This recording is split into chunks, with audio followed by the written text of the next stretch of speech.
Episode की शुरुआत में शाओनिंग और यूएंग मॉम को बताते हैं कि डॉक्टर ने बोला है कि आप हॉस्पिटल से डिस्चार्ज हो सकती हो, जो सुनकर सभी लोग बहुत ज़्यादा खुश हो जाते हैं।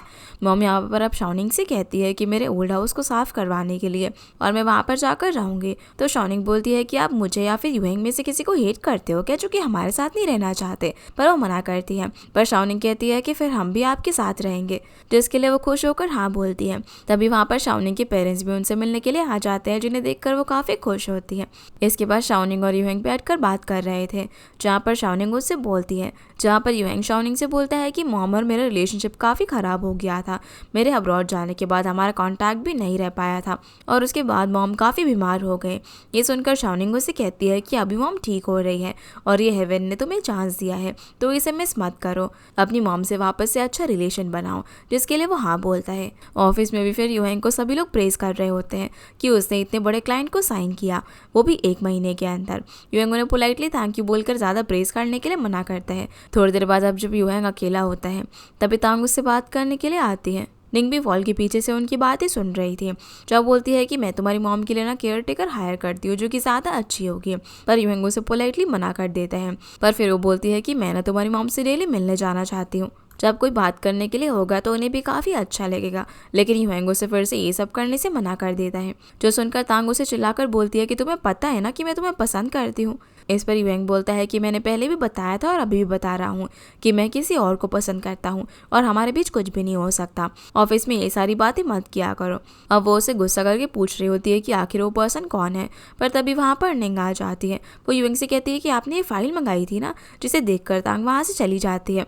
अगले दिन हम देखते हैं कि यूएंग उसकी मॉम और शाओनिंग ओल्ड हाउस के अंदर जाते हैं, जहाँ पर शाओनिंग यूएंग की उसके पेरेंट्स के साथ बचपन की फ़ोटो देखती है और अपने फ़ोन में उसकी पिक्चर क्लिक कर लेती है। तो मॉम उसे बताती है कि ये उसकी 8th बर्थडे की फ़ोटो है। शाओनिंग कहती है कि इसमें वो कितना क्यूट लग रहा है। इसके बाद ये सभी लोग यूएंग की डैड की ग्रेव पर जाते हैं, जहाँ पर मॉम उनसे बोलती है कि मैं हमेशा से पहले खुद ही तुम्हें अकेले मिलने के लिए आती थी, लेकिन अभी बहुत टाइम से नहीं आ पाई और अपना प्रॉमिस नहीं रख पाई थी कि यूएंग को तुमसे मिलवाने के लिए लेकर आऊँगी। जो सुनकर यूएंग की आंखों में आंसू आ जाते हैं। तो मॉम अब यहाँ पर शाओनिंग को इंट्रोड्यूस करवाती है और फिर यूएंग को भी अपने डैड से बात करने के लिए कहती है, जिस पर पहले तो वो मना कर देता है, पर शाओनिंग के इंसिस्ट करने पर उनसे कहता है कि अब से मैं आपसे रेगुलरली मिलने के लिए आया करूँगा और हम अच्छे से अपनी लाइफ जी रहे हैं। घर आकर अब शाओनिंग और मॉम डम्पलिंग्स बना रहे होते हैं, जहाँ पर शाओनिंग कहती है कि आप सच में कितनी अच्छी फीलिंग बनाती हो, इसलिए यूएंग को ये बहुत ही ज़्यादा पसंद है। वो कहती है कि मैंने रेसिपी तुम्हें बता दी है और तुम जो बनाओगी ना यूएंग को वो भी अच्छे लगेंगे। जिनकी ये सारी बातें यूएंग दरवाजे के पीछे खड़ा होकर सुन रहा था। मॉम अब यहाँ पर शाओनिंग से कहती है कि जब यूएंग छोटा था तो जब भी मैं डम्पलिंग बनाती थी ना, वो अपने फ्रेंड्स को लेकर आ जाता था। उस वक्त वो काफ़ी बास्केटबॉल खेलता था, लेकिन उसके बाद वो इतना ज़्यादा पतला हो गया था कि अपने आप को मिरर में देखकर कहता था कि मैं बिल्कुल स्प्राउट बीन जैसा दिख रहा हूँ। जो सुनकर निक हंसने लग जाती है कि बचपन में काफ़ी फनी और क्यूट था, लेकिन अभी तो वो बहुत ही ज़्यादा बदल गया है। तो मॉम बताती है कि ये सब उसके डैड की डेथ के बाद से हुआ। अभी तुम उसे ज़्यादा अच्छे से जानती हो, जबकि मैं तो सिर्फ उसके बचपन को जानती हूँ। रात में अब मॉम अकेले घर के बाहर बैठी हुई थी और अपने हस्बैंड की कुछ चीज़ों को देख रही थी, जिसमें एक डायरी भी होती है। वो फिर बॉक्स में से एक वॉलेट निकालती है, जिसमें यूएंग और उनकी फ़ोटो थी। वो याद करती है कि ये फ़ोटो यूएंग के 8th बर्थडे पर लिया गया था, जहाँ पर यूएंग विश मांग रहा था कि वो हमेशा अपनी मॉम के हाथ की डम्पलिंग्स खाए, पर डैड उसे कोई और विश मांगने के लिए कहते हैं, नहीं तो उसके डम्पलिंग्स बनाते बनाते मॉम तो काफ़ी थक जाएंगी ना। इसीलिए वो विश मांगता है कि उसके पेरेंट्स हमेशा उसके साथ रहे। उसी वक्त डैड ने उनकी ये फ़ोटो खींची थी। प्रेजेंट में अब यहाँ पर यूएंग आ जाता है और मॉम से कहता है कि ये क्या है, तो बताती है कि ये तुम्हारे डैड की चीज़ें और फोटो दिखाती हैं। यूएंग अब याद करके बताता है कि किस वक्त ये फ़ोटो लिया गया था, जो सुनकर मॉम खुश होती है और बोलती है कि तुम्हें अभी भी याद है। उसके बाद शाओनिंग ने जो उसे कहा था कि यूएंग से ज़्यादा वो बात करे, इसीलिए वो उससे पूछती है कि तुम्हारे डैड ने सुसाइड किया, जिसकी वजह से मैं तुम्हारे डैड को बहुत ब्लेम करती थी और इस सब की वजह से मैं भी बीमार हो गई, तो क्या अब तुम मुझे भी हेट करते हो। पर यूएंग कहता है कि वो सभी पास्ट की बातें हैं, पर क्योंकि मॉम यहाँ पर उस टाइम पर उसका ज़्यादा अच्छे से ख्याल नहीं रख पाई, इस चीज़ के लिए वो उसे सॉरी बोलती है। वो कहती है कि जब मैंने आज तुम्हें अपने डैड से बात करते हुए देखा कि तुम कुछ बोल ही नहीं पा रहे थे, ये सब मेरी वजह से हुआ, क्योंकि मैं गुस्सा थी तुम्हारे डैड से कि वो हमें छोड़कर चले गए, इसलिए तुम्हें भी उनकी ग्रेव पर नहीं जाने दिया, जबकि मैं भूल गई थी कि तुम सिर्फ एक बच्चे हो। और आज हम दोनों में भी इतना ज़्यादा गैप आ गया है कि मुझे ये भी नहीं पता कि तुम्हें क्या खाना पसंद है। मैंने कभी तुम्हारे लिए कुछ किया भी नहीं, ये सब वो रोते हुए बोलती है। तो यूएंग भी इमोशनल हो जाता है। वो बोलता है कि उस वक्त मैंने डैड को ब्लेम किया था और आपको भी, क्योंकि उनके जाने के बाद अभी मेरे साथ ऐसे बिहेव कर रही थी। लेकिन जब मैं शाओनिंग से मिला तब मुझे समझ में आया कि आप ऐसे क्यों कर रही थी और एक लव्ड वंस के जाने के बाद कैसा फील होता होगा। दोनों ही अब यहाँ पर एक दूसरे से सॉरी बोलते हैं और बोलते हैं कि हमने अभी जो भी साल मिस किए हैं उससे आगे कंपनसेट करेंगे और एक दूसरे को हक करते हैं। अगले दिन अब यूएंग रेडी होकर आता है और शाओनिंग और उसकी मॉम को बातें करते हुए देखता है। वो बोलता है कि मैं अभी फ्री हूँ तो बाहर वॉक के लिए चलते हैं, लेकिन वो कहती है कि मुझे तुम्हारे डैड से बात करनी है। वैसे भी हम बहुत टाइम के बाद यहाँ पर आए हैं तो तुम निंग को टाउन घुमाने के लिए लेकर चले जाओ। अब हम इन दोनों को टाउन में वॉक करते हुए देखते हैं, जहाँ पर यूएंग से कहता है कि हम मॉम को डिस्चार्ज करके घर पर लेकर आ जाएंगे।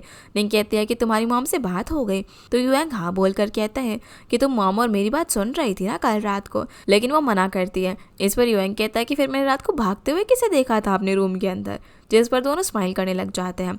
अब वो उसे अपने डैड के साथ क्या हुआ तो उसे बताता है कि मेरा डैड भी एक बैंक में काम करते थे और किसी ने उनसे लोन लिया, पर वो पर्सन पैसे लेकर भाग गया। वो पैसे हमारे किसी कम्युनिटी के थे, तो उन्हें लगा कि वो मेरे डैड ने ही किया है और उन्हें ही ब्लेम करने लगे। मेरे डैड अपने आप को इनोसेंट भी प्रूव नहीं कर पाए, जिसके दुख में उन्होंने सुसाइड कर लिया। तो शाओनिंग बोलती है कि तुम उसी टाइम स्कूल की रूफ टॉप पर थे ना, तो यूएंग हाँ बोलता है। उसे कहता है कि वहाँ का सनसेट देखकर लगता था कि जैसे डैड कूद रहे हो। वो बताता है कि उस वक्त मैं भी बहुत ज़्यादा डिप्रेस था और वहाँ से कूदना चाहता था, लेकिन मॉम की वजह से नहीं कर पाया। उसके बाद तुम वहाँ पर आए और मुझे होप दी, जो सुनकर शाओनिंग कहती है कि हमारा फेट तभी से ही स्टार्ट हो गया था। यूएंग फिर यहाँ से उसे एक क्ले स्कल्पचर शॉप के अंदर लेकर जाता है और उसे क्ले से डॉल बनाना सिखाता है और कहता है कि ये मेरी आंटी की शॉप है, यहाँ पर मेरी मॉम मुझे हमेशा से ही लेकर आती थी, जहाँ मैं स्कल्पचर बनाता था अपना स्ट्रेस रिलीव करने के लिए। तो सुनकर शाओनिंग मन में सोचती है कि इसका मतलब ये है कि इसने वो डिज़ायरेबल गर्ल की डॉल भी खुद बनाई थी। शाओनिंग अब उसे बोलती है कि वो ना क्ले से अपनी पूरी फैमिली बनाएगी। इस पर यूएंग कहता है कि ये इतना आसान नहीं है, लेकिन वो कहती है कि कर लेगी। इसलिए अब यूएंग भी अपना स्कल्पचर बनाने के लिए दूसरी साइड चला जाता है।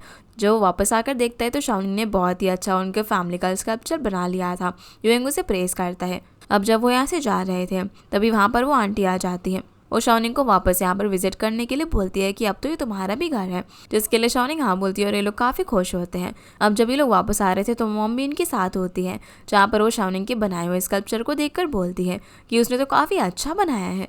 जिसे भी शाओनिंग उन्हें बताती है कि यूएंग 2-3 दिन के लिए बिजनेस ट्रिप पर जा रहे हैं, उसके बाद ही हम आपको डिस्चार्ज कराकर घर पर लेकर चले जाएंगे, जिस चीज़ के लिए वो हाँ बोलती है और बोलने लग जाती है कि घर पर तो मैं बोर हो जाऊंगी ना, एक काम करती हूँ मैं भी ड्राइविंग सीख लेती हूँ।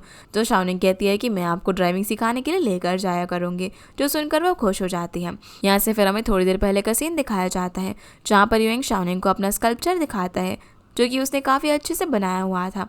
शाओनिंग उसमें नीचे बैठी हुई थी और यूएंग ने उसे अम्ब्रेला से कवर किया हुआ था।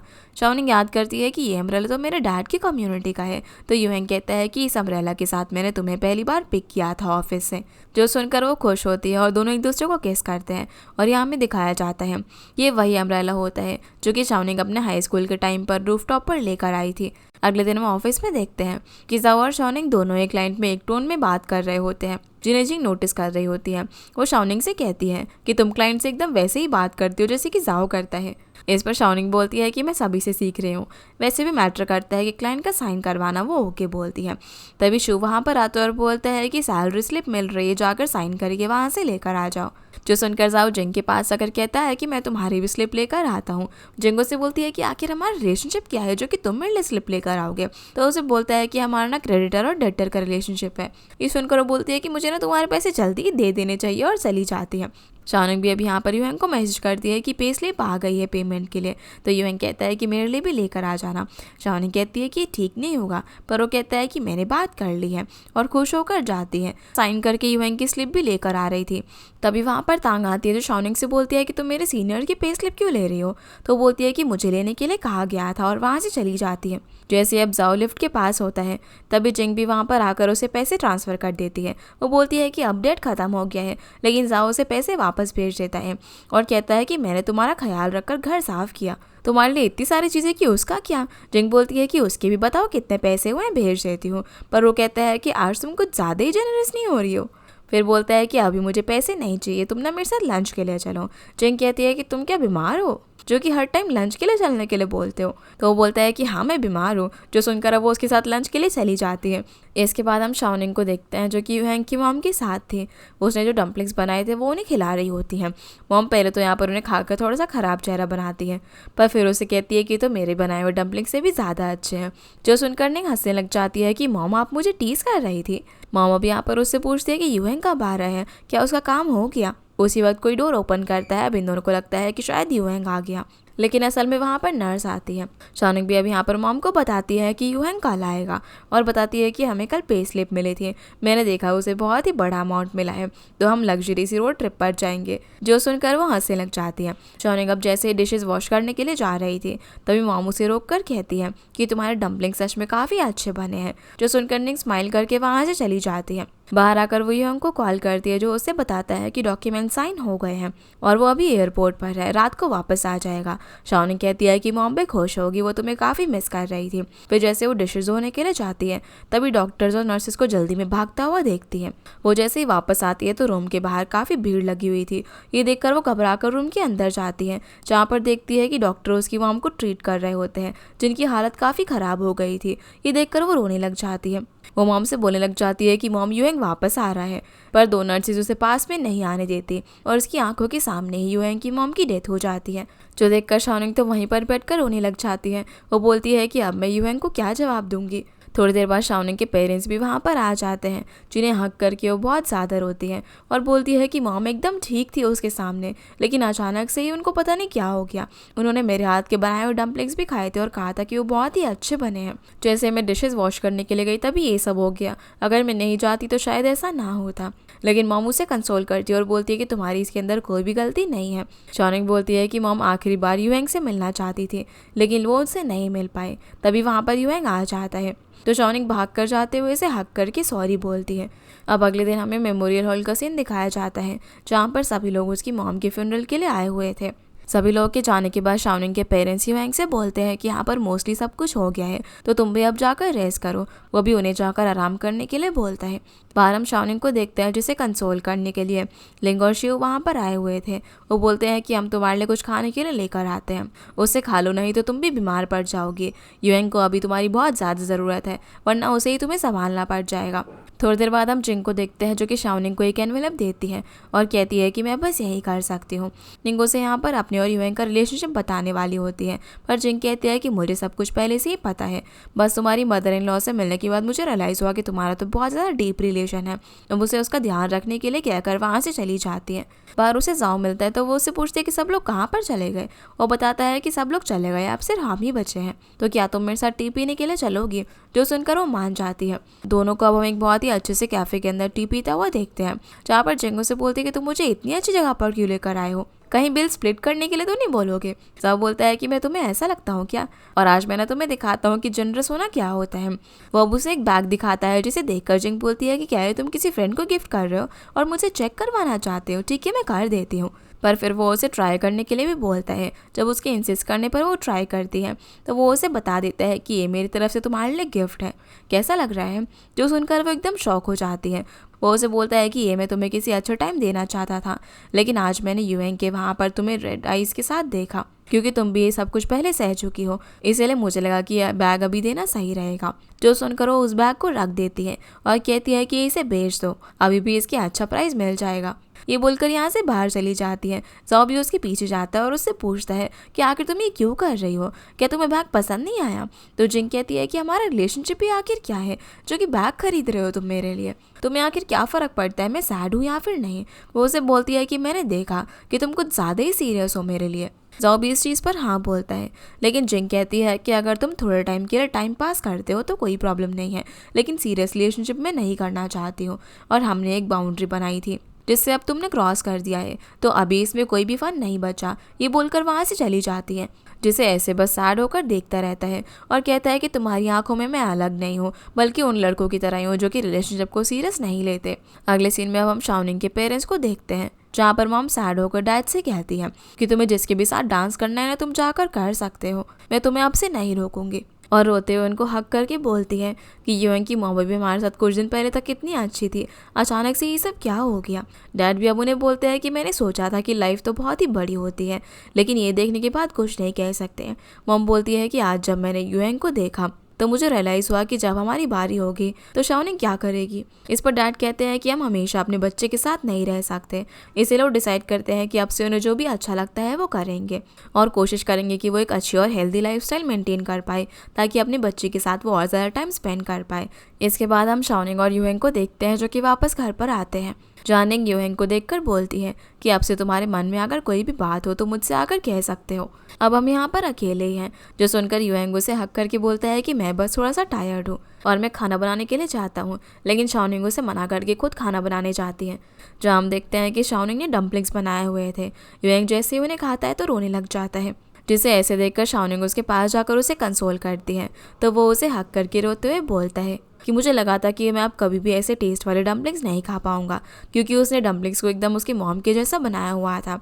ये बोलकर बहुत ज़्यादा रोने लग जाता है। फिर जब वो टेरेस पर बैठा हुआ था तभी शाओनिंग वहाँ पर एक एल्बम लेकर आती है। वो मॉम की एल्बम थी जिसके अंदर उन्होंने यूहेंग की हर लाइफ के मोमेंट्स की फ़ोटोज़ वगैरह लगाई हुई थी और आखिर में उन्होंने यूहेंग की वेडिंग फ़ोटो के लिए जगह रखी हुई थी, जिसे देखने के बाद शाओनिंग कहती है कि इसमें हम लोग अपनी मैरिज फ़ोटो लगाएंगे। अब जैसे वो एल्बम के लास्ट पेज में देखते हैं तो मॉम ने लिखा हुआ था कि मैं फिर से हॉस्पिटलाइज्ड हो गई हूँ, इस बार पता नहीं कितना टाइम रुक पाऊंगी तुम्हारे साथ। हमारी जो भी फैमिली लाइफ रही है मैं उसके लिए बहुत ही खुश हूँ और तुम्हारे डैड और शाओनिंग के साथ मैंने जो भी मोमेंट स्पेंड किए हैं वो सबसे अच्छी मेमोरीज है मेरे। मैं चाहती हूँ कि तुम और शाओनिंग मेरे जाने के बाद भी ऐसे ही खुश रहो और अपनी लाइफ जियो। मैं और तुम्हारे डैड तुम्हें ऊपर से देखेंगे। शाओनिंग भी अब यूहेंग से कहती है कि हम अच्छे से रहेंगे, जिस पर यूहेंग भी हाँ बोलता है। अगले दिन अब जैसे ही शाओनिंग उठती है तो किचन में जाती है। वहाँ पर देखती है कि यूहेंग रेडी होकर ब्रेकफास्ट बना रहा था।